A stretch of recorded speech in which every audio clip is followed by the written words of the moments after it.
City Council meeting. Everyone please rise. We'd like to begin the meeting with a prayer. Dear God, today as this session opens, we pray that your presence will be before us and everyone who serves in the decision-making process of our city. We pray for direction which will lead our city to be strong and unified. May we continue the legacy of our founders. May we be granted this day the wisdom to make decisions which will be for the good of our city. We also pray for your special blessing on all those who are working to transform our city to make it a better place to live and work. Amen. We also salute our nation's flag.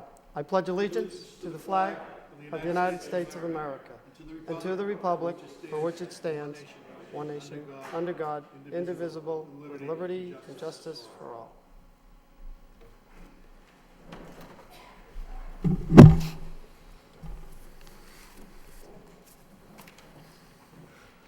Would the clerk please call the roll? Council Rook. Here. Council Samara. Here. Council Belangi. Here. Mayor Elliott. Here. Council Kennedy. Here. Council Leahy. Here. Council Martin. Here. Council Mercia. Council Milanazzo. Here. It's 9 present. 9 present. Before we proceed to our regularly scheduled agenda, the chair would like to recognize City Council Rita Mercy for a moment of silence. Thank you, Mr. Mayor. I'd like to offer a moment of silence in darkened chamber for Ronald Momblow, a lifelong resident of Lowell, beloved husband of Nancy Momblow, with whom he would have celebrated 52 years of marriage. Ron received his education in the Lowell schools. Ron was a businessman, having been the proprietor of Ronnie's Phillips 66 service station, formerly on Chelmsford Street in Lowell, for over 10 years. Ron most recently had worked as a funeral assistant at the Ashambo Funeral Home for several years. Ron had coached Little League Baseball for over 37 years with the PYO, Pawtucketville Youth Organization, where he had held various positions in the league. On April 22, 2007, the Ronald W. Momblow baseball field was dedicated on West Meadow Road in recognition of Ron's outstanding ideals of dedication and service to the youth and to his community pride. In addition to his wife, Nancy, his survivors include his 6 children, John, James, Lisa, Joseph, Jeffrey, and Jason, his 5 grandchildren, and 2 great-grandchildren. Our sympathy to his family, relatives, and many friends. He was a mentor to the youth of our city, and Lowell was a better place with Ron in it. He will be truly missed. Thank you. Thank you, Councilor. Could we all please rise for a moment of silence, and could we please talk in the chambers?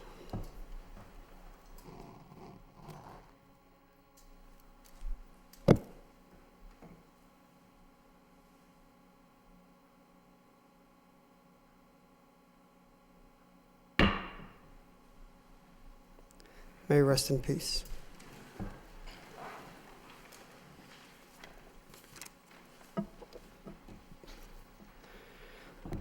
Under the first section of the agenda, the mayor's business, we have the first item is recognition. Recognition of all of our DPW workers for all of your hard work this winter. You've all joined us here in the council chambers at my request and the request of the city manager. And this thank you is well earned, it's well deserved, and the manager and myself and I think Mike McGovern and some others were out at the DPW garage just a couple of weeks ago to personally thank you for all of your hard work all winter. And we want to take an opportunity to bring you to the council chamber in front of the cameras so people at home could see, put a face to all the individuals who worked tirelessly this winter, all winter, one of the longest winters, record-breaking winters, to clean their streets and their sidewalks day in and day out. On behalf of the city, I can tell you, gentlemen, ladies and gentlemen, it did not go unnoticed. I can speak for all of my colleagues, whether it was from residents or business owners or people coming into our city. We appreciate and we realize all of the work that you did. Positive comments throughout the entire winter. We realized you worked as a team.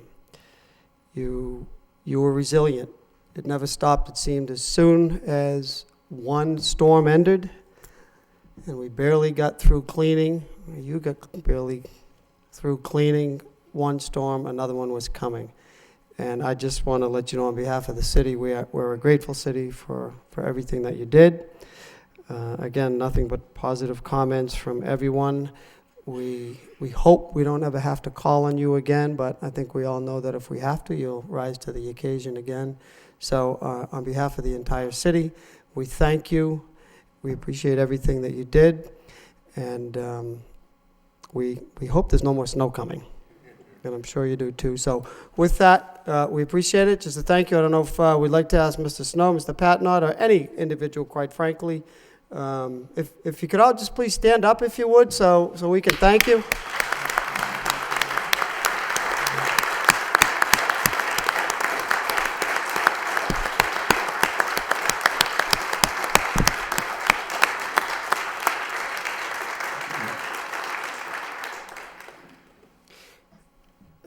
So, Mr. Snow, just before I recognize you, Mr. Manager, I'd like to recognize you first, and then Mr. Snow. Good. They're all pretty faces, aren't they, Mr. Mayor? I'll tell you, is that, Assistant City Manager Mike McGovern and I spent a lot of time out on the streets during the end of January and through February. The things I remember most were going up to the, I still call it the City Barns on Middlesex Street, and seeing the cots there where the gentlemen would just come in to get an hour's sleep because they were working literally around the clock for days and days and days.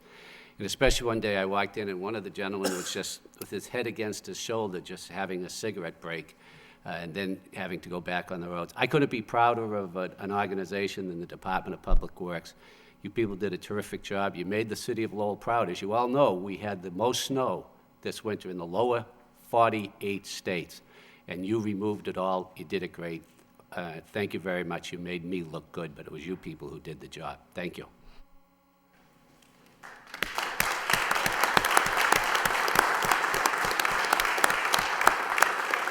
Mr. Snow. Mr. Mayor, Mr. Manager, City Councilors, I just want to say thank you for the accolades on behalf of all of the folks in DPW. You mentioned all of DPW, all the men and women, and I just want to make the point that it really is a team effort. Obviously, the Streets Department kind of leads the charge as far as the plan and running the action in the streets. They get a lot of help from folks in land and buildings, in the engineer's office, water, wastewater. Parks takes charge of all of the sidewalks that we have to clear, and they also send drivers over to help the Streets Department clear the streets, and cemeteries helps out as well.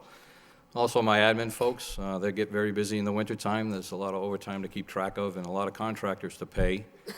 And lastly, I'd like to acknowledge the contractors. I don't think any of them are here tonight, but we really couldn't do what we do without our partners in the private sector as well.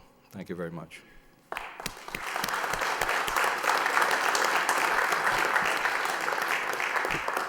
Mr. Patnott?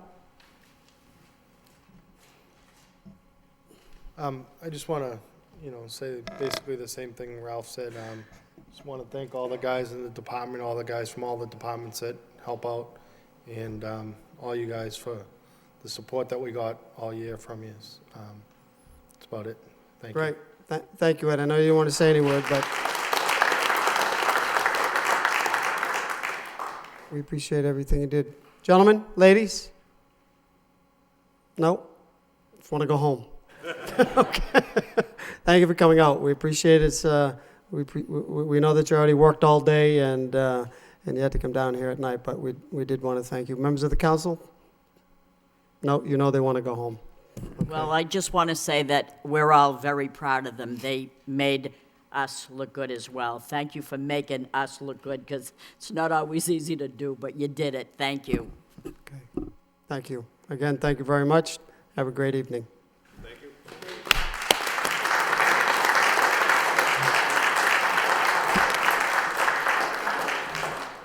Next item on the agenda, we have, it's an informational Communication. We had the planning committee for the Cambodian New Year celebration, who wishes to address the city council and personally invite us to attend the New Year celebration. So if we can have the planning committee come on in and come right up to the podium. Yep, come on right up. We want people at home to see you.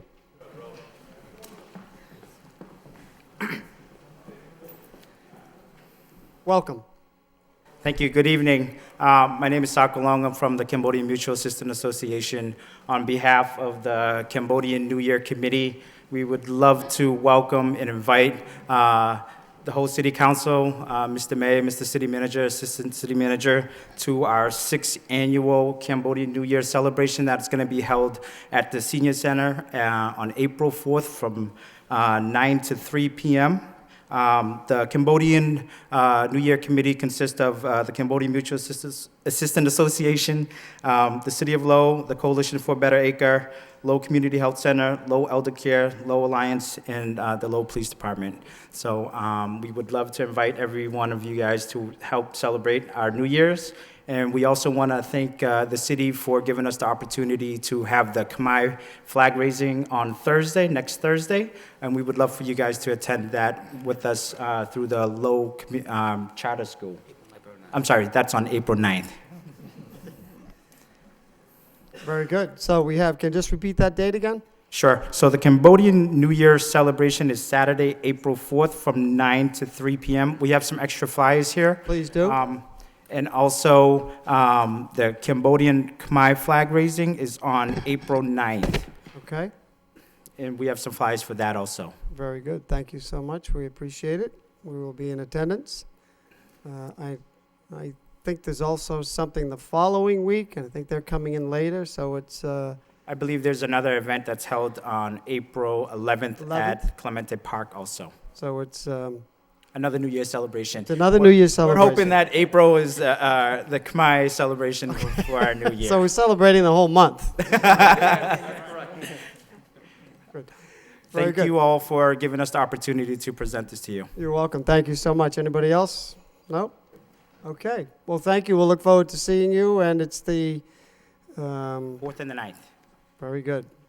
Thank you, Mr. Mayor. You're the GOAT? Is that what it is? Sorry. You're the GOAT. Okay. You're the goat. Thank you. Also recognize Representative Mom is here to join in the announcement. Okay, you're welcome. Okay, we just have a couple more awards from this past week, the Winterfest that we finally had. We had the Soup Bowl winners. Do we have representatives from the Neshoba Valley Technical High School? Are they here? Yes? Very good. And we also have Egg Roll Cafe. Excellent. And lastly, Stonehenge Inn and Spa. Yes? Great. And Circle Health. Beautiful. Circle Health's they have theirs. So with that, we wanted to recognize the 2015 Winterfest Soup Bowl competition winners. Again, another wonderful year. So we'll just start from third place and we'll work our way up. Egg Roll Cafe, is that Mike Kitt? Mike, yes? Okay, thank you. Congratulations. Mike had a home-style chicken curry soup.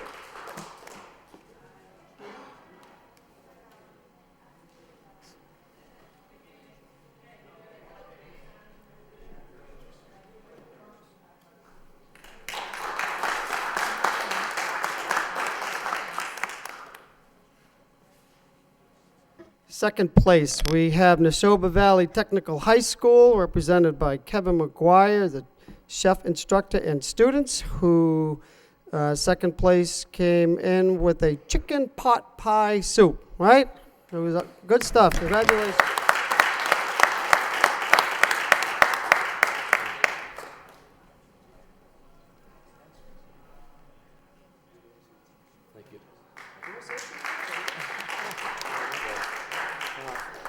Most of the students are at the Taste of Neshoba tonight. Hopefully, we're going to bring home another, an award. But if you're not first, you're last, you know? That's what Ricky Bobby said. Well, thank you. Mike, did you want to say a few words from egg roll? Sure. Well, we just want to let you know that we always enjoy being part of the Winterfest and being able to participate in the soup contest. I know the past few years, it's been Mr. Samaras that's been the special events coordinator. And this year, when Mr. Marchand took over, it didn't skip a beat. It was very well executed, another great success. And you know, we plan to continue being part of it in one way or another in the future years to come. So, thank you. Thank you very much, Mike. So in first place from the People's Choice winners, we have Circle Health, Mike Karenas. Right? Want to come on up, Mike? Say a few words for retail manager who made a tutu mare. Tutu mare. Tutu All mare. from the sea. All from the sea. Congratulations. Thank you. We always have a lot of fun. We've been doing it since 2009, and we'll be back next year. Hey. All right. Thank you very much, Michael. And lastly, we have the Culinary Award. We have Culinary Award is given to the Stonehenge Inn and Spa. Donna Weldon is the executive chef who won on a Tuscan white bean and sausage and kale. So congratulations. Great job.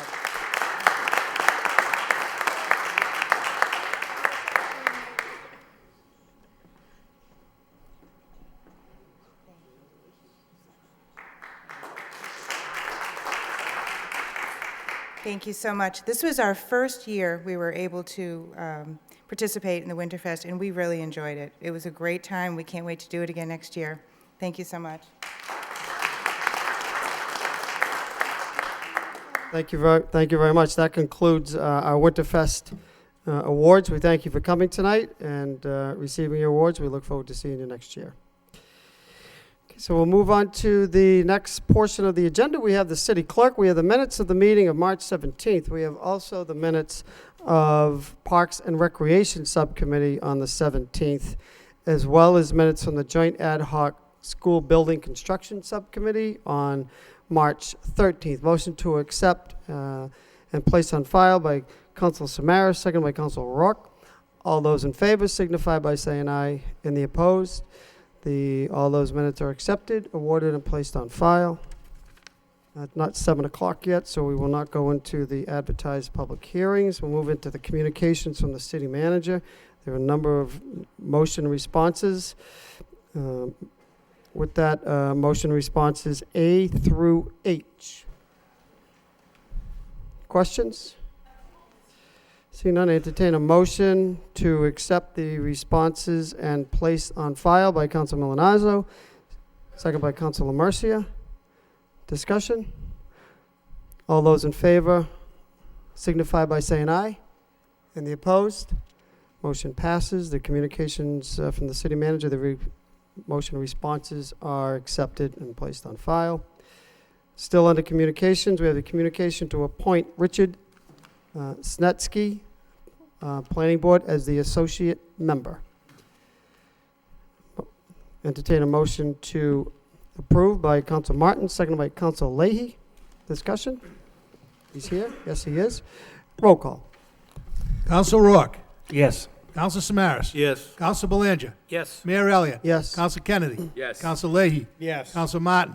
Yes. Council Mercia. Yes. Council Milanazzo. Yes. That's 9 yeas. 9 yeas, passes unanimously. Mr. Manager.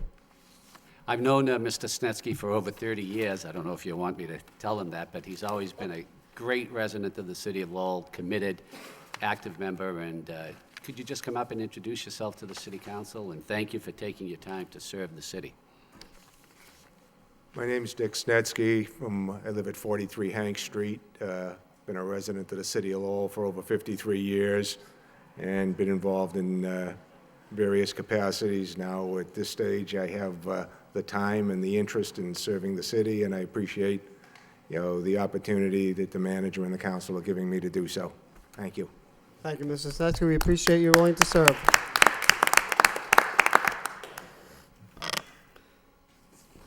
Moving on to the next communication, we have a communication from the city manager requesting out-of-state travel.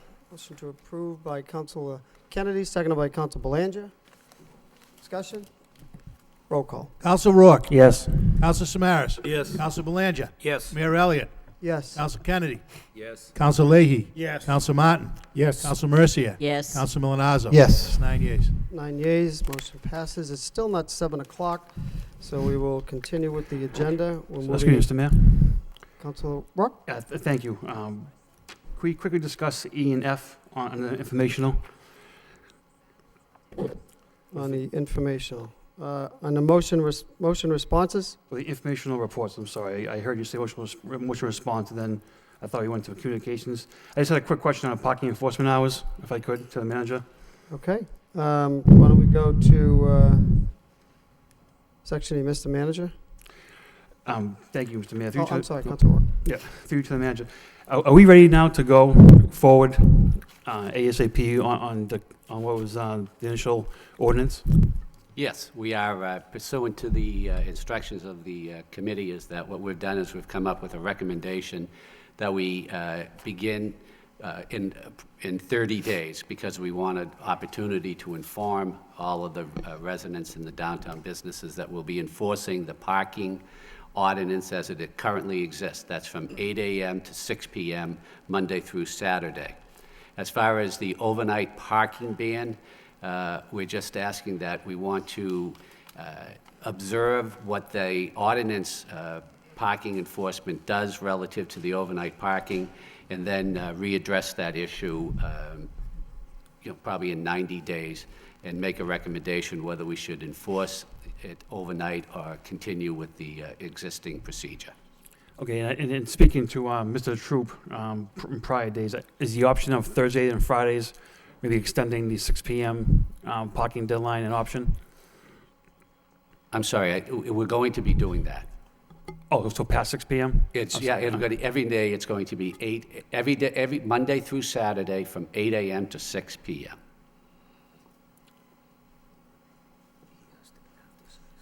Oh, wait, is your question after 6? Yeah, I thought okay, I'm sorry, Thursday, yeah. Friday, and I'm Saturday sorry, could be extended okay. a little longer. I'm sorry, I misunderstood, sorry. There's actually someone registered to speak on this item, so if there's no objection, I'll entertain a motion to suspend the rules and revisit this item by Councilor Milonazo, seconded by Councilor Leahy. All those in favor signify by saying aye. Any opposed? Mr. Troop, will you please come up? Yes, Council, to answer your question, we think that that might be part of a next steps and part of a comprehensive recommendation once we observe what the added enforcement does up to the ordinance hours. So, Okay, so finally, I guess we do have a hard set date to when you're going to start enforcing, and it's the overtime's in place to allow those people to work past the 8 to 4. Or I remember before we had a position that was posted Tuesday through Saturday. yeah, we're currently staffed for Monday through Friday from 8 to 6. The Saturday, as it was presented to the subcommittee, would be an overtime cost, and it works out to be about an annual cost of about $10,000, so well within our budget. And then the revenue made from those extra hours are more than paid for that. Very much so, yes. Thank you.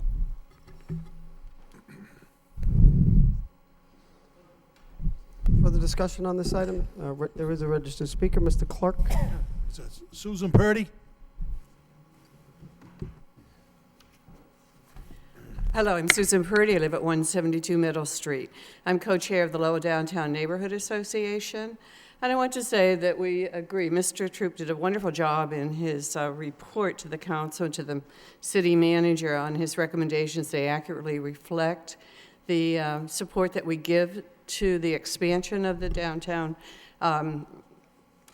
meter maids.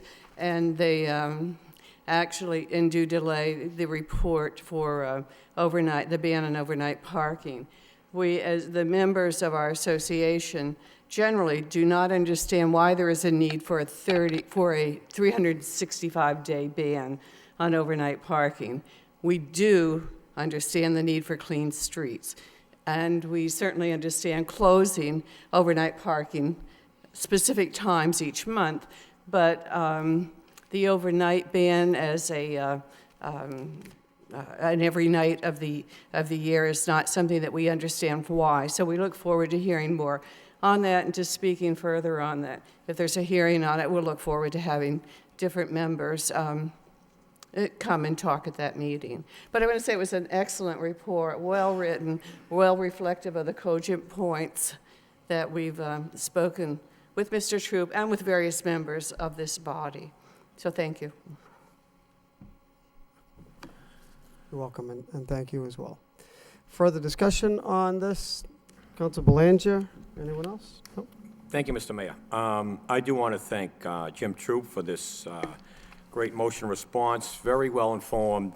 Certainly, he did his homework on that information, no two ways about it.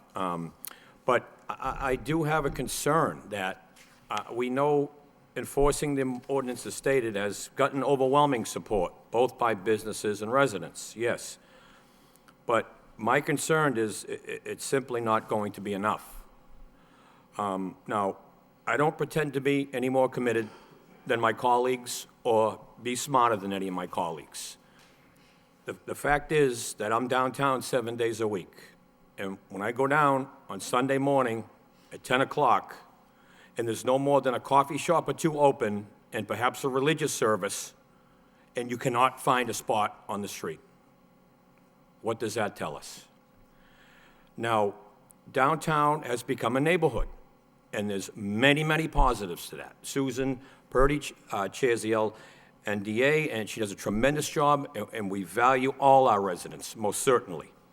And we represent, on this council, we represent downtown residents as well. If they have an issue, we're there for them. But as these condos came in, building by building, so to speak, it was never the intent that a unit owner had an on-street spot on Central, Merrimack, or Middle Street. That was never the intent. Now, before coming to this council, I sat in the Board of Appeals. Each and every project that got approved, which we graciously did so, came with one spot, and the nearest garage was allocated for that unit. Now, I understand that was 7, 8, 10, 12 years ago in that range, and it hasn't trickled down to the individuals who live and reside in these units now. They have become accustomed. This is what they moved into, and this is what they've become accustomed to. But it's not right. It has taken a heavy toll on merchants. Now, this is our central business district. We have to decide which way we want to go here. I think that a 90-day trial on the parking ban, metered spots only, in a central business district is worth looking into. I just don't feel that the input I get is that, some are going to come home at 4 or 5, feed the meter for an hour or two, and they still have that overnight pass, if you will, till 8 a.m. In other words, businesses are concerned that people are going to be skirting around even the 6 o'clock ordinance, that it's not going to be enough.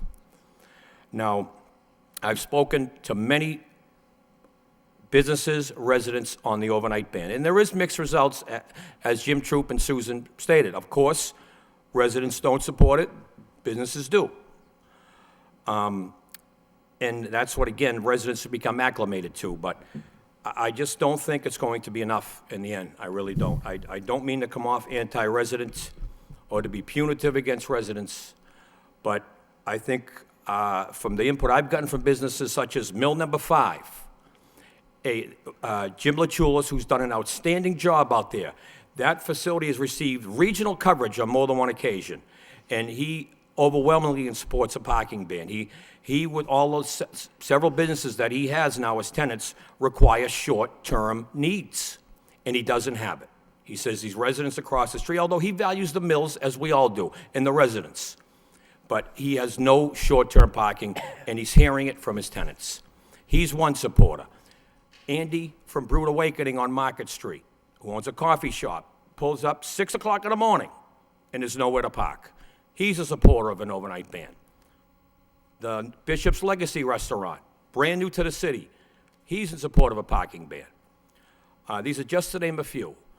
I think it should be looked at, again, I'm sorry, I know residents aren't going to be all that happy, that's not my intent, but this is our central business district, and in my opinion, it's all about businesses. That's all I'm trying to say. And so that's it, Mr. Mayor. I'd like to hear from my colleagues. Thank you very much. Further discussion on this? Seeing none, Council Leahy? Sure, thank you. Well, I'm really not in favor of the overnight parking ban. I can understand the arguments for it. My concern, I guess, is just, you know, some of the businesses, I can see that down at Mill Number 5. I've been there myself, and sometimes you just can't find a spot, so you don't even want to go in there. But some of the bars and restaurants downtown, there could be people that park fairly close. The bars, some of the bars don't close until 1:30. By the time the help gets out, you know, 2 o'clock, 2:30. So when does the ban really work? From 3 to 6? So I'd like to hear more about it, but right now I can kind of see, right now I'm really not for it. I'd like to be convinced otherwise, but I'd like to have more discussion on it and see how we would go about enforcing it. So I guess that's where I am right now. I mean, I don't know if stickers are the way to do it down at like Jackson Street to open up. I think we're supposed to have, is there a parking garage that's supposed to be slated for that when we develop that area? That would help. I mean, I know we have the early garage at the other end, but, so I'd be willing to listen and hear more about it, but that's all for now. Thank you. Okay, the communication is informational, so there will be more discussion on this. Councilman Milonazzo? On a different topic, on information, while we're still under suspension, if I could, a different topic, or? We still on, any other questions or comments on the parking? Council Kennedy? Yeah, if I could, Mr. Mayor, I'm one that thought that the overnight parking ban was a good idea and good as an alternative to full enforcement of the ordinance. In other words, I didn't think that we should do both. I thought that we should do one or the other. It's pretty clear that I think a majority of the subcommittee and probably a majority of the city council prefers to go with the full enforcement of the ordinance rather than the overnight parking ban. I think that there are other communities that you can look at. Brookline is one, and I think National New Hampshire is another, where they prohibit overnight parking, and it seems to work pretty well.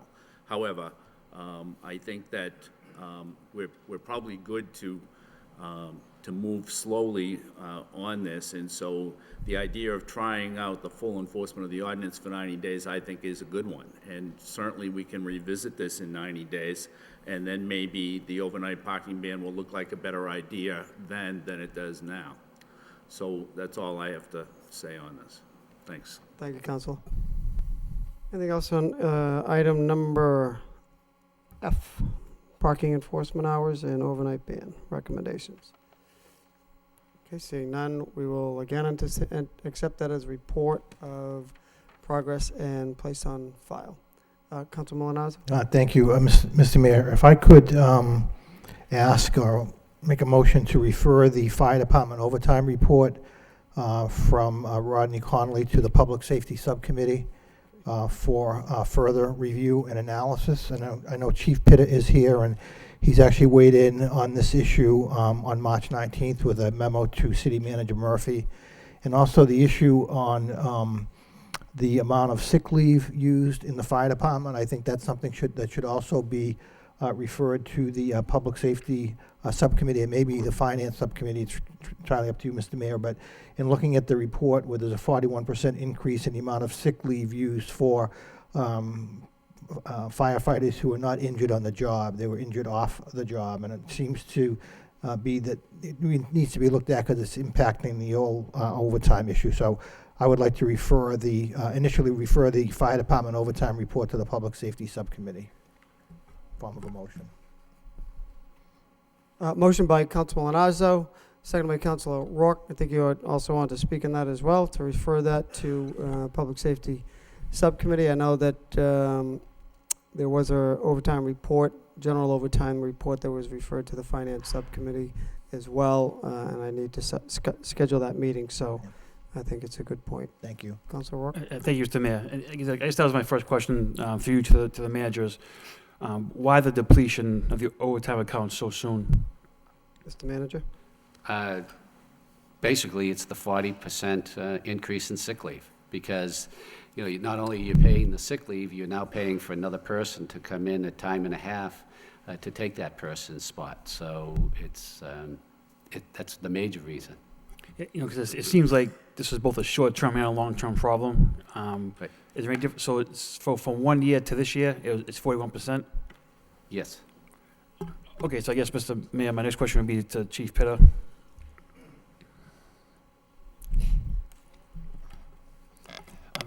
Thanks, Chief. So has anything been done to address the large difference from 1 year? Is there any extenuating circumstance or? Well, I think it is just circumstance. Largely, it's those members that were sick or injured off the job. They tore shoulders, damaged knees, required them to be out on extended leave.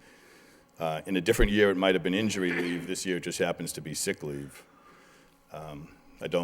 I don't sense that there's any abuse of sick leave, and as a matter of fact, for the same time period, the injury leave was reduced by 25%, so it's kind of like an offset. I think it just happened to be that most of our long-term stuff occurred off the job. So next year's budget, Mr. Manager, or the Chief Pitta, is the overtime number smaller than this year, or is it budgeted for more for next year? The chief, first of all, for fiscal year 15, the fire chief asked for $745,000 in overtime. He got $745,000 in overtime. And I know he's put in a request for more money in overtime for the next fiscal year. We're reviewing that request right now, and we will be talking to the chief about the sick time issue and how we can manage that so we don't have to spend as much on overtime next fiscal year. All right, thank you. So I guess, Chief, my current question would be, how many what's your staff now of firefighters? Right now, we're at 196, budgeted for 201. We're at 196. We're in the process of beginning to hire, which probably won't happen until the beginning of next fiscal year. Okay, and then so then to fully fund all companies every day for every shift, what would that number be? For overtime, you're saying, or for the number of firefighters? No, if you had overtime involved, just to fully staff every company at every shift. It's very difficult to say. It would probably be an additional 40 or 50 people on the job. All right, so then, so what about, if you want to just keep it the way it is now, closing one company per shift, does that number go down? Well, it would. I'm saying, not guessing, but I haven't run the analysis. I would say 20 or 30 bodies, probably. Yeah, just looking, like I said, because it's going to be a long-term problem, too. I mean, we're going to be doing this every year until, we come in front of the council in March or April saying, we need an extra 200, 250,000, or in this instance, 180. I see that the Safer Grant is an application for 12 extra firefighters, and, Right. if, I know we hired more police last year. If we do request more firefighters this year, and you get yourself 20, is that going to take that overtime number way down? Yes, it would. You can never really not have an overtime account because you have the callback issue for multiple fires, fire investigation, the dive team. So you need some overtime, but certainly 20 extra men would lower it, yeah. Is there any money in your budget other than contractual obligations that could help out with the 180,000? Not really. There's some left in salaries and wages, but I don't think there's enough to bridge the end of the fiscal year. All right, thank you. I guess in closing, Mr. Manager, I would just ask, to review over the next couple of weeks, if there's anything that you can find, again, other than contractual obligations, that could keep it the way it is now. And I understand the problem there, we're going to be dealing with this for a long time. I think one of the solutions is to hire more firefighters. If it costs, I talked to CEO Baldwin about this, if it costs $60,000, including insurance and benefits for a firefighter, if you hire 8 or 10, that still brings us way under the $950,000 that, we're dealt with now. So, if that's something to be looked at to see if there's money out there to keep it the way it is now, I think that's a good thing. And, going forward, I think it's something that needs to be addressed during the budget season. Thank you. Mr. Manager, and then Councilor Samaras. Thank you, Mr. Mayor. As I've said from the beginning, this is a temporary solution. We're always looking for additional money. The advantage we have now is you have created a position of public safety grants writer, and so now that person isn't only writing grants or applying for grants for the police department. They're applying for grants for the fire department. So hopefully, we're going to be trying to locate some money, put this back into just one closing. We're hiring 7 new firefighters, and those should be on by the beginning of the fiscal year. Correct. So that's going to help out, and hopefully we could get some more firefighters in the SAFER grant. So, like I say, if we identify any money, obviously we will put it towards this. This is a last gap effort, and it's going to be as temporary as it can be. Great, thank you. Council Samaras? Thank you, Mayor Elliott. Chief Pitter, I understand the need for more people. You talk about this grant to hire 12 additional fire people. How long do you, when do you expect that to impact the budget? I'm sorry? When would you expect that to impact the budget? Or will they remain on grant? When would we hear back from the grant? No, if you get the grant and you hire the 12 people from the grant, how long will they be permanently on the grant, or when would it? Oh, it's a two-year program, I think. Okay. So then we would, at the end of the 2-year period, the city would have to either elect us to begin funding them, but the funding is for 2 years, I believe. All right, thank you for that. Thank you, Council. Okay, further discussion on this subject? Council Leahy and Thank you. and then Council Belanger. Yeah, through you to the manager, I'm sure that you and the chief had looked.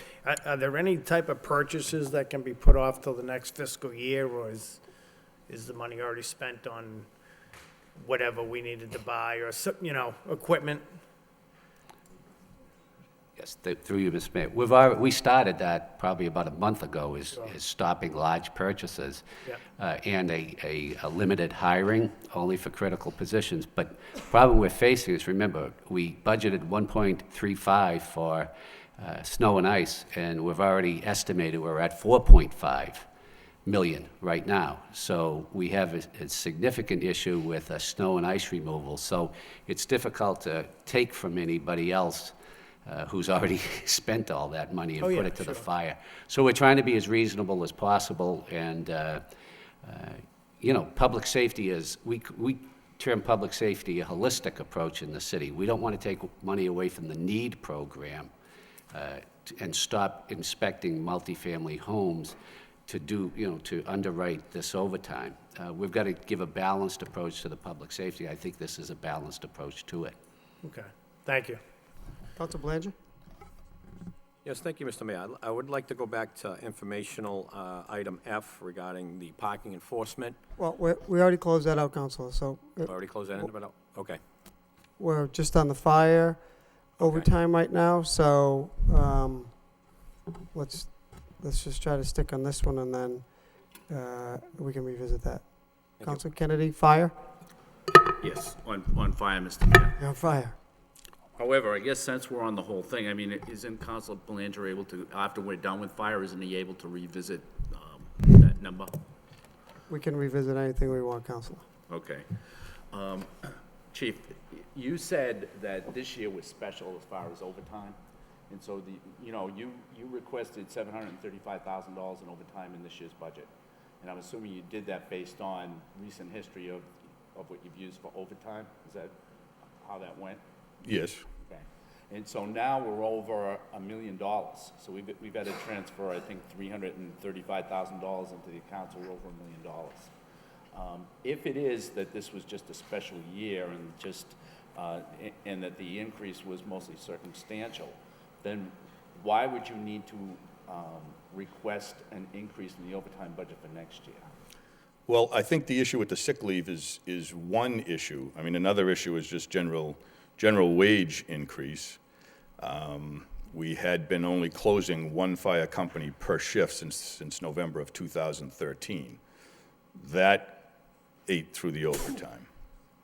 Prior to that, we had been closing 2 companies every shift before hiring on overtime. So I think those 3 things, the closing only the one company, the uptick in the sick leave, the general wage increase, I think all contributed to the extra overtime. Or this year? Well, the wage increase is going to stay. Determination will have to be made on the level of staffing that we're willing to accept, so. And so the reason that you're requesting an increase in the overtime for next year, and I don't know how much, I don't know whether you're requesting an extra 200, 300,000, or whether it's a 50,000 or something like that. But the reason that you're doing that is because of the wage increase? In general, I think I knew at the beginning of the fiscal year that 745 wouldn't take us through the fiscal year. My recollection is I probably requested more than that, and that's what it ended up at. So no, I wouldn't characterize this year as special, and to say that next year we should be fine at an overtime level of 700 or even 800,000. I think last year we spent over 800,000. This year we're spending over $1 million. So I wouldn't characterize this year as special for this overtime situation. This has been a situation that has been escalating year after year. But it went up 41% since from last year to this year, 41%. The sick leave did. Okay. Right. And as I explained, I don't know that there's any explanation for that, except that in this particular year, more fire department members were sick or injured off duty that required them to be on an extended leave. In another given year, that same number of people might have been out from on-the-job injuries. Okay. Do you do an analysis, or has anybody done an analysis in what it would mean if you were to hire more firefighters, say 10 more, or 5 more, or whatever? Would that reduce overtime? Yes, it would. I don't think 8 would reduce it significantly. That wouldn't even be enough to keep one station open every shift. We have 4 working groups. If you put 3 on each working group for a total of 12, conceivably that would keep an extra company open. However, you have to keep in mind that the individuals you put on the job are entitled to time off. They have sick leave, they have vacation, they get sick or injured, they have to be covered. Right. So it's really not enough to say that 3 extra people, we got an extra company open every shift. That's just not going to happen. Okay, I guess the real question, and I probably asked the wrong question, it's really not would that reduce your overtime, it would be if you hired more firefighters, would that reduce your overall budget? In other words, is it worth hiring the extra firefighters? Oh, I see what you're saying. I'd have to do that analysis. I don't know the answer to that. Okay, all right, thanks. Mr. Manager? Yes, just in response to Councilor Kennedy, we budgeted this year $745,000 for fire department overtime. And that was based upon last year's total overtime of $789,000, the previous year of $742,000. So it was right in line with the past 2 fiscal years. And that's why we budgeted the $745,000. Councilor Rourke? Yeah, just a procedural question, Chief. How do you make a decision of which company to close per shift? Is it the same company every day, or? Oh, no, the deputy chiefs do that at the beginning of the day shift and the beginning of the night shift.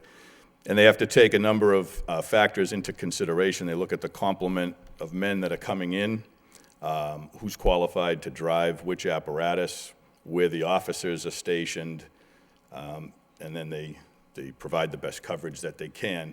And they certainly always look to, like, for example, they wouldn't close the engine on Branch Street at the same time the Stevens Street engine was closed. So there are a number of factors that they take into consideration. We could have a particular tour where during the day, everybody's in. Say on a Friday, everybody's in. So all the companies are open, everybody's in, but 8 guys may have put in for a vacation tour that night. So now you're going to have 1 or 2 companies closed that night. And the deputies, they set the manpower at the beginning of every day shift and every night shift. So if this does happen, where we do have to close 2 companies per shift, are you confident that the city can have proper coverage? Could you say that again? Are you confident that the city has proper coverage if we do close 2 per shift? Well, as you can see by my memo, my preference is that all 13 companies are open. As is everybody's, but... I can't stand here and say that 11 fire companies in the city is as good as 12. Certainly the more companies that we have open, the better. That being said, it is something that has been done in the past. As you all well know, there have probably been more times when we closed 2 companies than just the 1. So I'm confident we can manage it. Is it a good idea? As the fire chief, I have to say no. My preference would be to have all the companies open. Great, thank you. Councilor Mercia? Thank you, Mr. Mayor. Chief, are we ever closing Old Ferry Road? No, we're not. Okay, that's good. That's good. Old Ferry Road and the engine company at West Sixth Street are not part of the closing rotation. And the reason those are the only two stations on that side of the river. I think the real reason is back in 1992 when we permanently closed 3 stations. Centerville had 2 engine companies. They had 4th Street and West 6th Street, and I think assurances were given to the neighborhood groups that Right. because one of their engines were being closed, the other would always remain open. Similarly, in Pawtucketville with Old Ferry Road and Mammoth Road, I think that's the real reason that they stay open. Right. And that's why I was making sure to hear the right answer. I'm glad I gave you the right answer. Thank you, Council. Council Martin? Yeah, but this entire issue's been referred to the subcommittee, right? So we can get into a little more of the detail of how you do the closings and where the impacts are. So I look forward to that discussion. Okay. Motion again to accept this as a report of progress and place on file by Council Martin, second by Council Mercer. All those in favor signify by saying aye. Any opposed? Motion carries. Council Belanger, did you have another statement on the Mr. Mayor, parking? I'm sorry. I'd like to revisit informational response F for one last time, if I could. Well, what I'd like to do is make 2 motions, Mr. Mayor, regarding the response. That is, I'd like to make a motion to enforce the parking ordinance as stated in approximately 30 days. So, as the manager alluded to, we've been discussing that the city can have outreach to all the residents, that we will be enforcing the parking ordinance as stated on the kiosks in 30 days.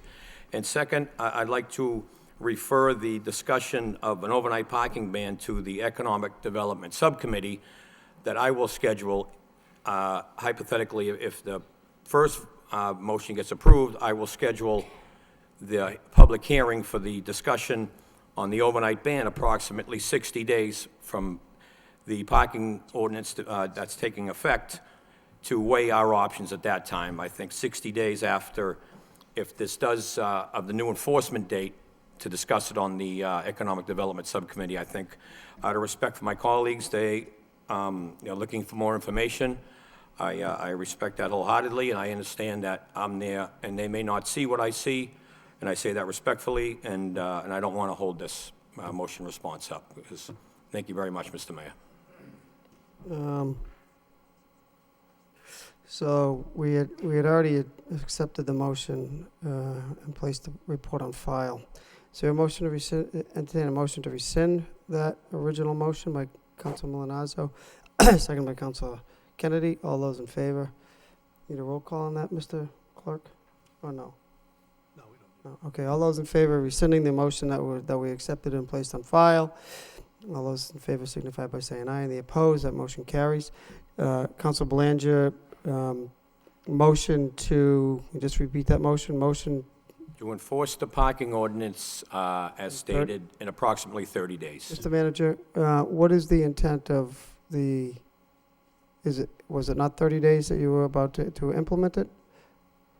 Yes, Mr. Mayor, what we plan to do is to do a informational process of 30 days, informing all the residents and downtown business owners of the plan to enforce it according to the ordinance, and then implement it after 30 days. Is that what you were Yes. seeking, Yes. Counselor? Yep. Okay. So I guess you would still like to refer this information? Just the parking ban aspect of the motion to the Economic Development Subcommittee for discussion. Okay. Okay. Well, it came in as a form of communication, so motion to refer the communication to the Economic Development Subcommittee Yes. by Councilor Belanger, second by Councilor Leahy. Councilor Kennedy. All those in favor signify by saying aye. Any opposed? Motion carries. Anything else under informational?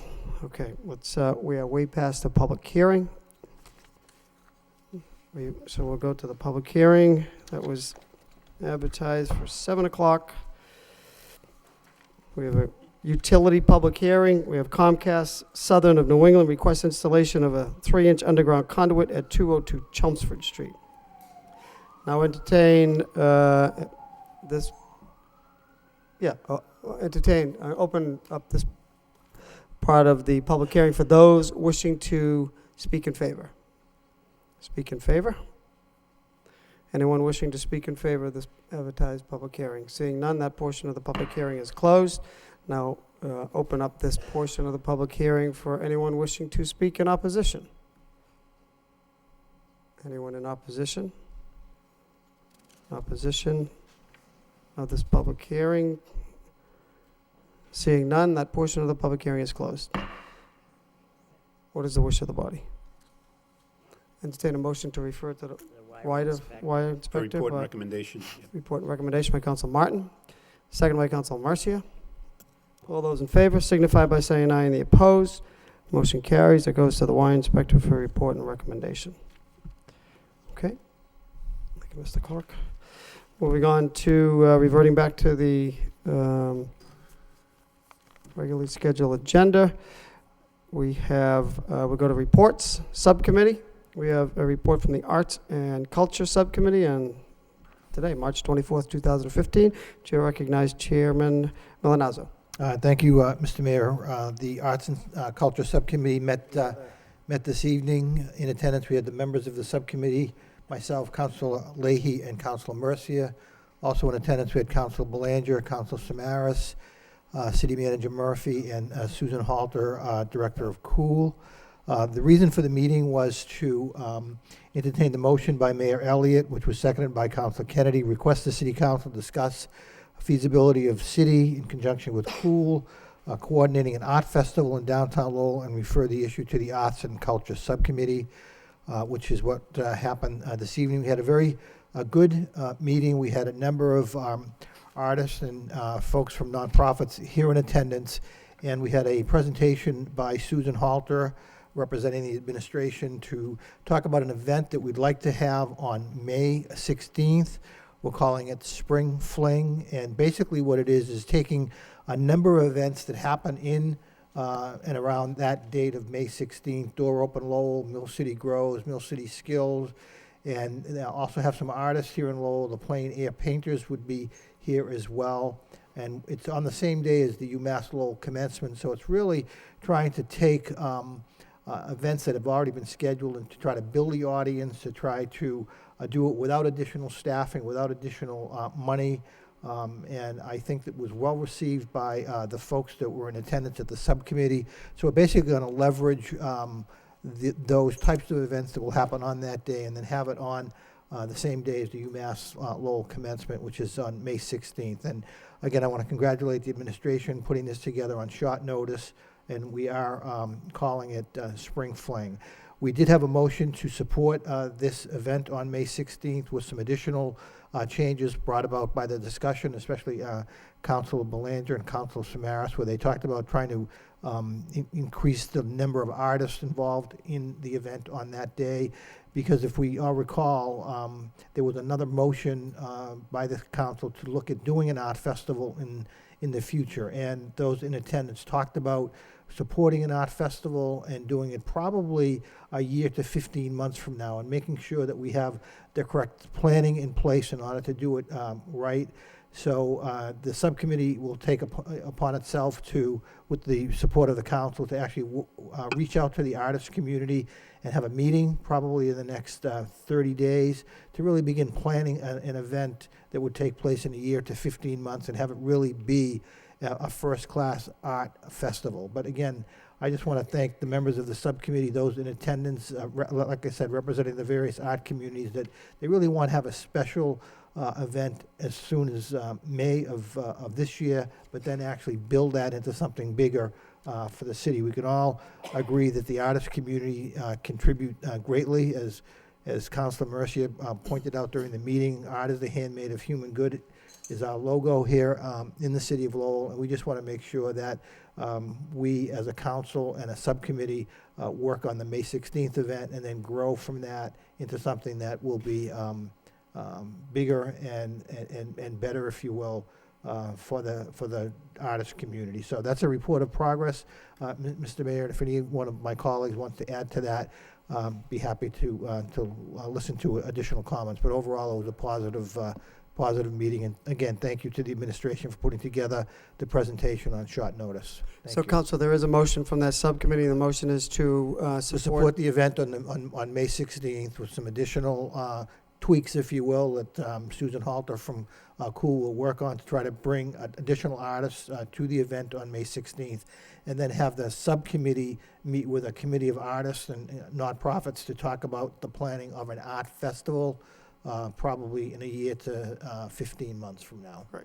Motion by Councilman Milazzo, second by Councilman Marcia, that the council support the Spring Fling on May 16th, as well as reach out to artist communities within the next 30 days, set up another subcommittee to discuss future plans for an art festival in the city of Lowell. Further discussion on that motion? Council Leahy? Well, not on the motion now, on the subcommittee. Okay, all those in favor of that motion signify by saying aye. And the opposed, that motion carries. On the report, Council Leahy? On the report. I just wanted to add that it was a good discussion. We had a good crowd. But we also, I think, as a committee, emphasized that, they can always come to us with ideas using Lucy Locken Park, getting permits for the sidewalks, whatever, any day of the week, any weekend during the spring, summer, fall. The more ideas, the more small events too would help pick up the attraction to downtown, would help them selling their arts, would bring attention to the arts community. So we'd welcome any type of input, any type of ideas that they have, It doesn't necessarily always have to be one big festival, but it could be many small weekend events also. So anything like that, we would encourage them to come to us and ask us about. And, again, if they want to use any of the parks, any of the sidewalks, we'd be more than welcome to work with them to help them bring attention to the arts community. Thank you. Thank you, Council. Further discussion from the subcommittee or members of the council? Seeing none, all those in favor, entertain a motion to accept that report as a report of progress and placed on file by Council Rourke, second by Council Samaras. All those in favor signify by saying aye, and the opposed, that motion carries as well. If there's no objection, just briefly, there was another meeting of the Kamai Monument Committee, just further discussion on coordinating the event or the process, if you will. More members were added to the subcommittee. I think there's upwards of 25 members that have expressed an interest. So it was, again, a very good and productive meeting. A lot of ideas exchanged throughout the meeting. Mr. Coughlin was also, Deputy Director, was in attendance. Anything you want to add, Kevin, to the meeting? Come to the podium. You helped to spearhead this effort on behalf of the manager, so it's a team effort, and so. Thank you, Mr. Mayor. Yes, it's really remarkable how the community is coming together around this effort, and I think tonight was very demonstrative of the fact that they're trying to reach a consensus in bringing forth not only the history of the Kamai community here, but looking forward to the future. So I think we look forward to a very successful ending, and it's a process like all things with communities, and they're learning to work together, but they're very appreciative and very cooperative, and I think it's showing great progress. Right. Thank you, Mr. Coughlin. I agree. I think there's a lot of ideas. Essentially, to the members of the council, what will take place is there are some artists that will develop three proposals, and then we'll be reaching out to the Cambodian community and have kind of a community-wide meeting to literally have the community vote on what their preference is. So entertain a motion on that report as a report of progress by Councilor Martin, second by Councilor Leahy. All those in favor signify by saying aye. And the opposed, motion passes. Any other subcommittee reports? Notifications of subcommittee meetings? Seeing none, we'll go to petitions. We have claims. We have 5 property claims on the agenda this evening. Entertain a motion to refer to the Law Department for report and recommendation by Council Belanger, second by Council Kennedy. All those in favor signify by saying aye, and the opposed, motion passes as well. We have a miscellaneous petition. Stacy Phillips request one handicap parking sign installed at 71 West 3rd Street. Entertain a motion to refer this to the traffic engineer for report and recommendation by Council Mercia, seconded by Council Malinazzo. All those in favor signify by saying aye, and the opposed. Motion passes as well. We have another miscellaneous petition. We have Raul Carpio. Is that correct? Is he here? Raul here? No. Request reimbursement for towing. I entertain a motion to refer this to the Law Department as well for report and recommendation by Council Rourke, seconded by Council Samaras. All those in favor signify by saying aye, and the opposed. Motion passes as well. We have yet another petition. This is another miscellaneous petition. We have the Greater Lowell Chamber of Commerce request approval to install an overhanging sign at 131 Merrimack Street. I need to entertain a motion to refer this to the Law Department for a report and recommendation as well by Councilor Mercia, seconded by Councilor Leahy. All those in favor signify by saying aye, and the opposed. Motion passes.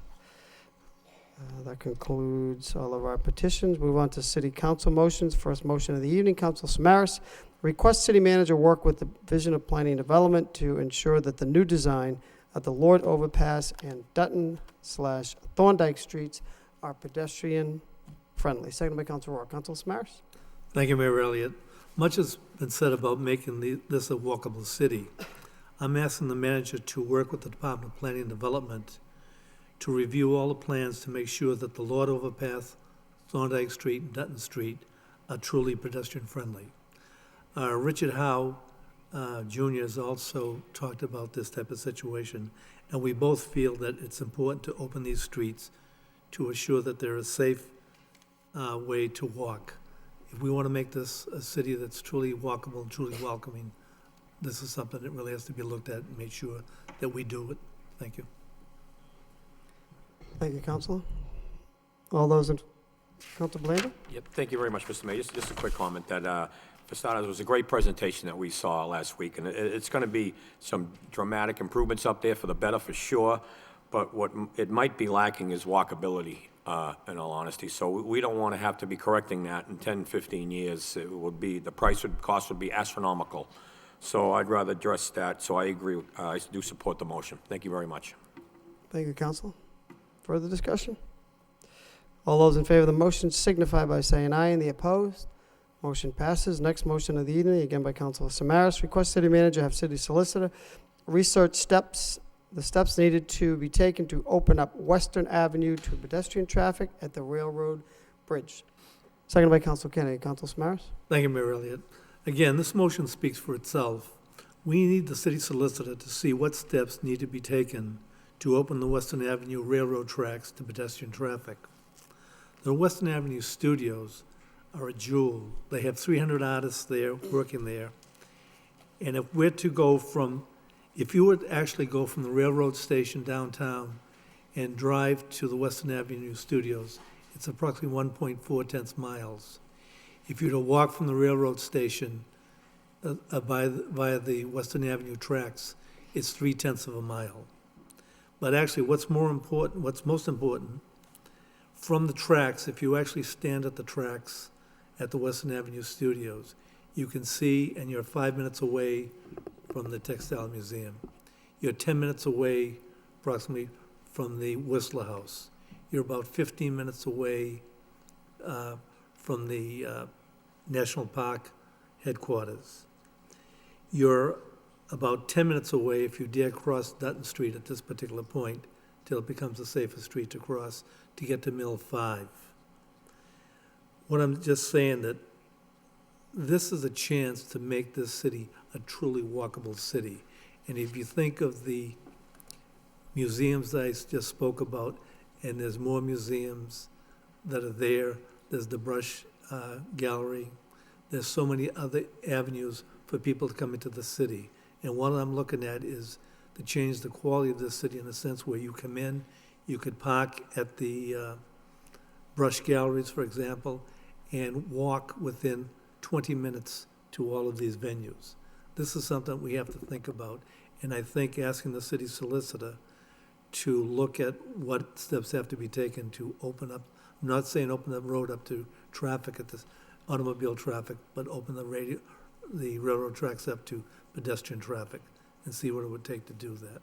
Because at this point, I talked to many people at the Western Avenue Studios, and it's illegal to cross those tracks. As a matter of fact,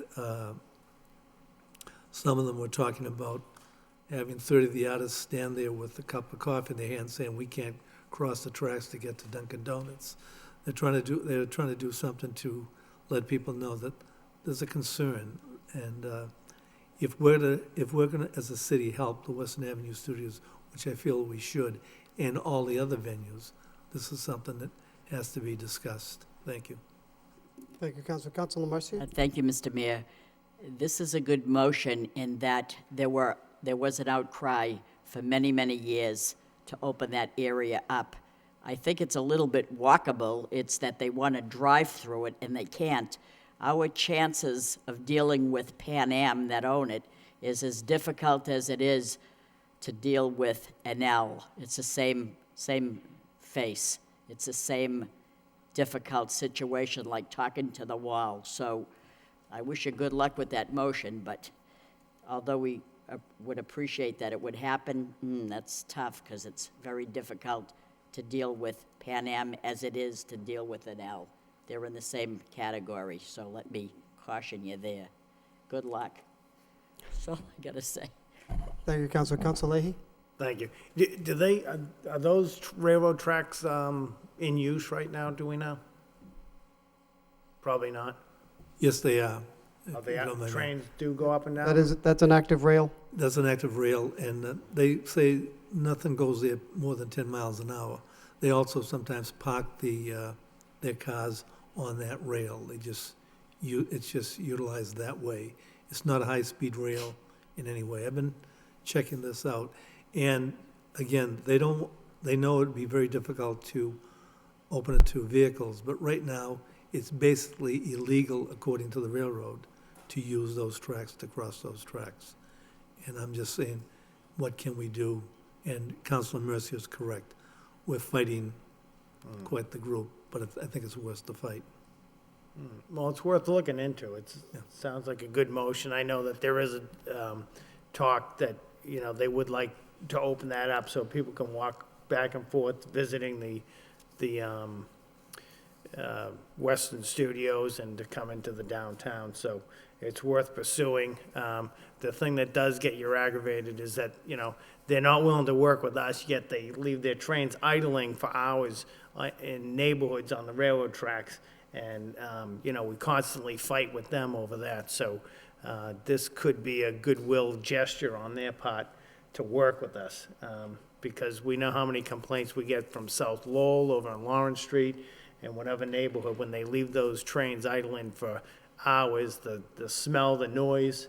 So it'd be a good chance to try to work with them and get this going. So we wish you luck. Thank you. Thank you. Further discussion on the motion? Seeing none, all those in favor signify by saying aye. Any opposed?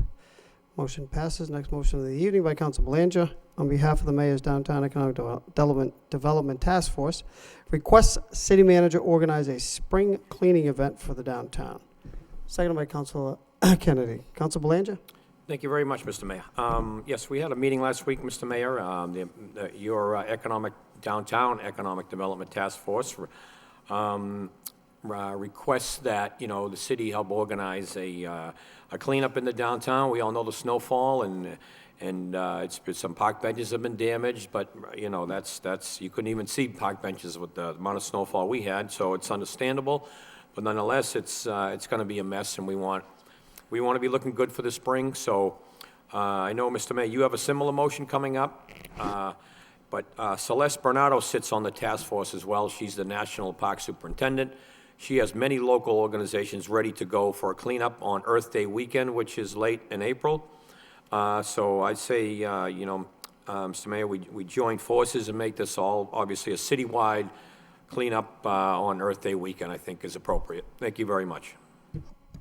Thank you, Council. Yeah, it's a good motion. Further discussion on this motion? Councilor Leahy? What day is Earth Day weekend? It's the third weekend, 22nd. 22nd, yeah. All those in favor of the motion signify by saying aye, and the opposed, motion carries. The next motion of the evening is by myself. There's actually somebody here that would like to speak, if there's no objection. And motion by myself, request city manager and neighborhood services work with UMass Lowell and community groups organize citywide cleanup day in concert with Lowell Earth Day. Seconded by Councilor Kennedy. If there's no objection, I'd like to suspend the rules to allow Mr. Wooding, John Wooding, to come and speak. Motion by Councilor Mercia, seconded by Councilor, all the councilors, Councilor Rourke, to suspend the motion to allow Mr. Wooding to come and speak. All those in favor signify by saying aye, and the opposed, motion carries. I filed this motion on behalf of Mr. John Wooding. Please come to the podium. We thank you for offering to, I met with Paul Marion and John to discuss Lowell Earth Day, and kind of came up with this idea of a cleanup day. Council Belanger has the same idea. So with that, the floor is yours. Okay, you're all looking pretty burnt out, so I'll be very brief. The fantasy part of what I'm going to tell you about is the idea that Earth Day, which has been celebrated in Lowell and globally for many, many years, becomes something a much bigger event in Lowell. It occurs on April 25th in springtime. That goes back to our discussion before about doing something that would be very attractive in Lowell at that time. This arose because last year a colleague, Nancy Lippy, did a small parade of young people, young students that she had make puppets on an environmental theme.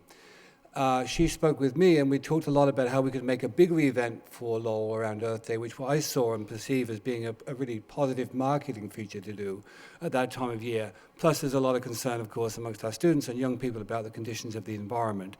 So, briefly and very briefly, we worked together to get together the organizations that are already doing some things around Earth Day, but they're not coordinated. So we set up a steering committee to do that, to sort of advertise and coordinate the activities that are already going on, and add to it this much larger parade of young kids who have built puppets around this theme.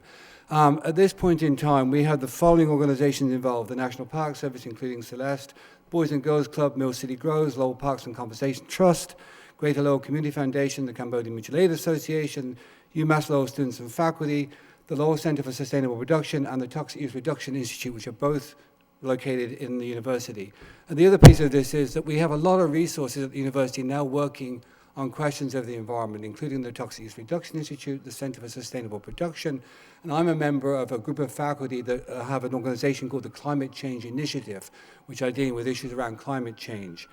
Madeline Snow, who's the director of the Toxic Use Reduction Institute, is also giving lessons and classroom expertise to artists in Lowell, looking at benign materials for artists to use. There's lots of bad stuff that artists use. This is also part of the 3 weeks around Earth Day that we've been organizing.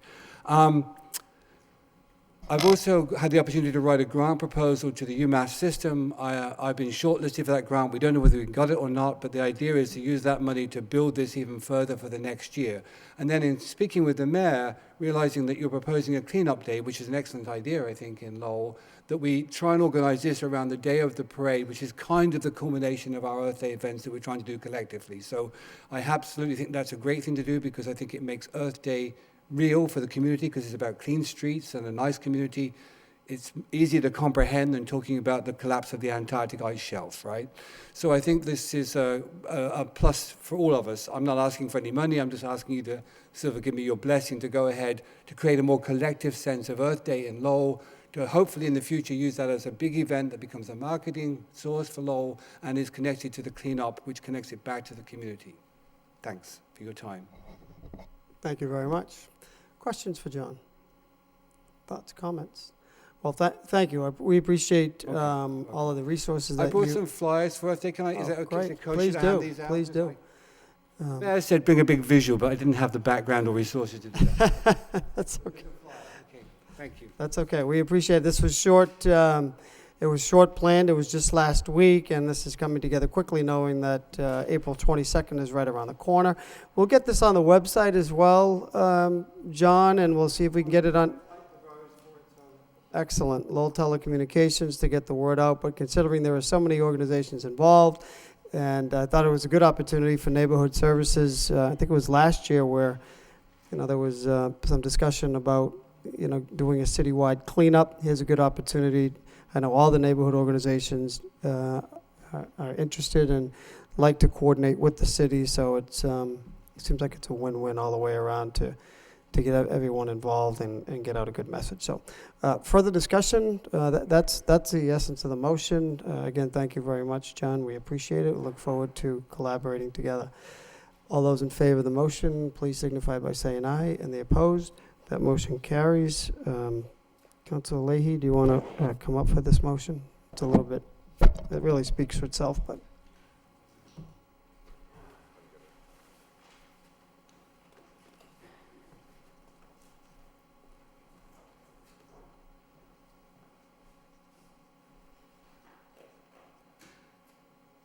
Next motion of the night by Mayor Elliott, requests city manager invite Mass Highway DOT officials to city council meeting to present $3.5 million federally aided transportation improvement program project to realign and reconstruct VFW and Bridge Street, seconded by Councilor Kennedy.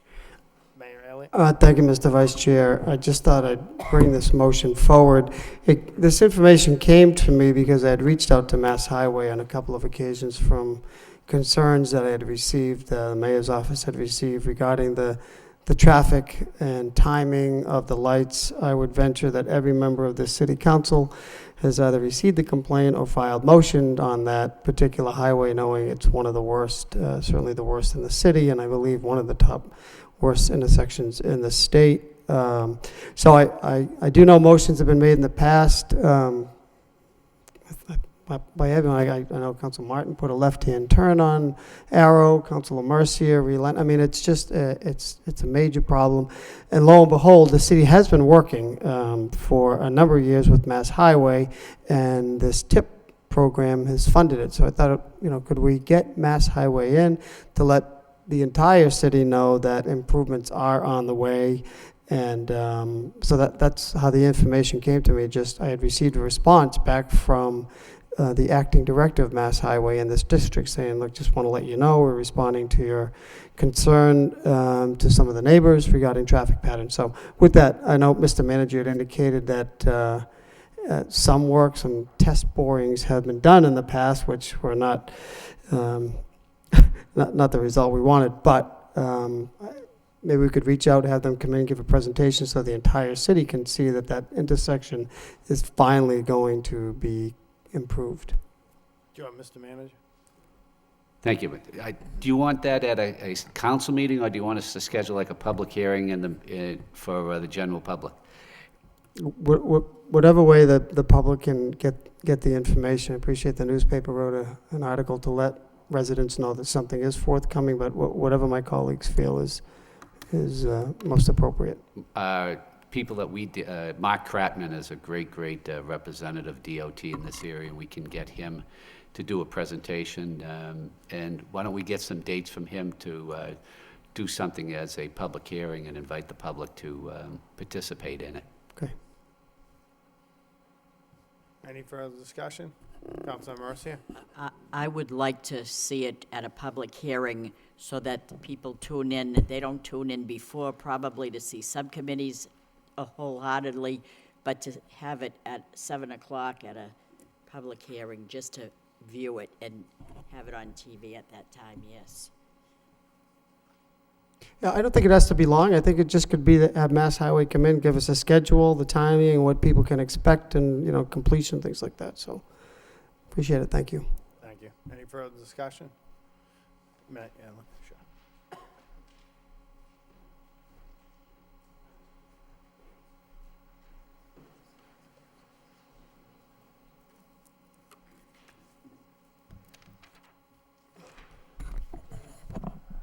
Thank you. Do you recognize Council Leahy? Yeah.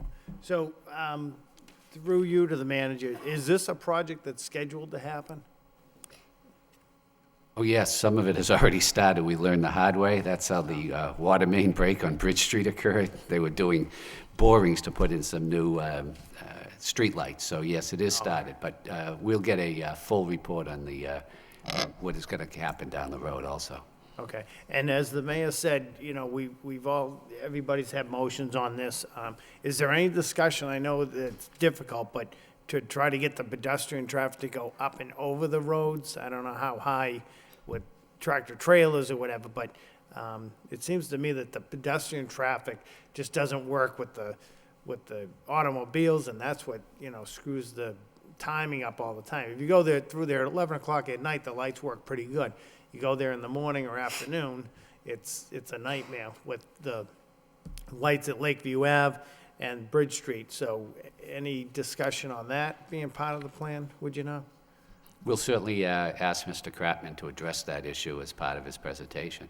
Okay. All right. Thank you. Thank you.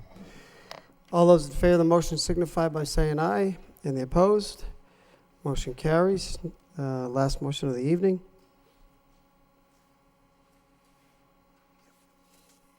We have an executive session pursuant to exemption 4 relative to the deployment of security personnel and strategies relating to the deployment as a result of criminal activity, as well as exemption 3 to discuss strategy with respect to ongoing litigation regarding Greater Lowell Regional Vocational School District, Grand Manor, and possibly others, public discussion of which would have a detrimental effect on the city's position.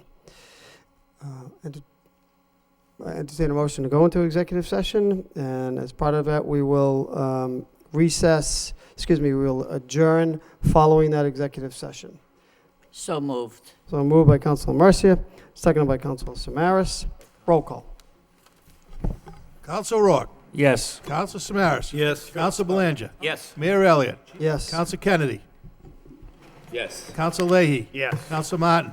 Yes. Council Mercia. Yes. Council Milonazo. Yes. 9 yeas. 9 yeas. We'll go into executive session. Time for meeting to stand adjourned.